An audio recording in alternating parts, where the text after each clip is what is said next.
মার্কিন যুক্তরাষ্ট্রে পেনসিলভেনিয়ায় এক অবিশ্বাস্য ঘটনা ঘটেছে। কুকুরের গুলিতে আহত হলেন তার মালিক। সেই ব্যক্তি এখন হাসপাতালে ভর্তি। এই তথ্য দিয়েছে শিলিংটন পুলিশ বিভাগ।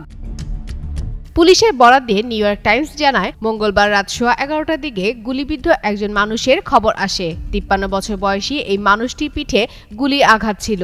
ঘটনাস্থলে যাওয়ার পর পুলিশ কর্মকর্তারা জানতে পারেন যে একটি কুকুর বিছানায় লাফিয়ে উঠলে বন্দুকটি থেকে গুলি ছুড়ে যায়।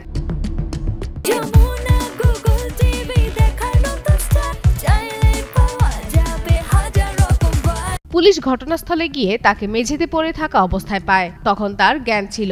তিনি পুলিশকে বলেন যে ঘটনার আগে তিনি তার বন্দুক পরিষ্কার করছিলেন। বন্দুকটি ছিল একটি শটগান। তিনি বন্দুকটি বিছানায় রাখেন। এরপর তিনি বিছানায় বসেন। তখন তার একটি কুকুর বিছানায় লাফ দেয়। এতেই ঘটে ঘটনাটি। পুলিশ জানায়, ঘটনার সময় বাড়িতে ওই ব্যক্তি ও তার ছেলে ছাড়া আর কেউ ছিল না। বাড়িতে আরো 2টি কুকুর ছিল। ছেলেটি তখন একই ঘরে ছিল না। পরে চিকিৎসাকর্মীরা এসে আহত লোকটিকে হাসপাতালে নিয়ে যায়। পুলিশ জানায় যে তিনি হাসপাতালে পৌঁছানোর পরে অস্ত্রোপচার করা হয়। হাসপাতাল জানায়, প্রথম ধাপে অস্ত্রোপচার শেষ হয়েছে। তাকে বুধবার বা বৃহস্পতিবার আরেকটি অস্ত্রোপচার করা হবে।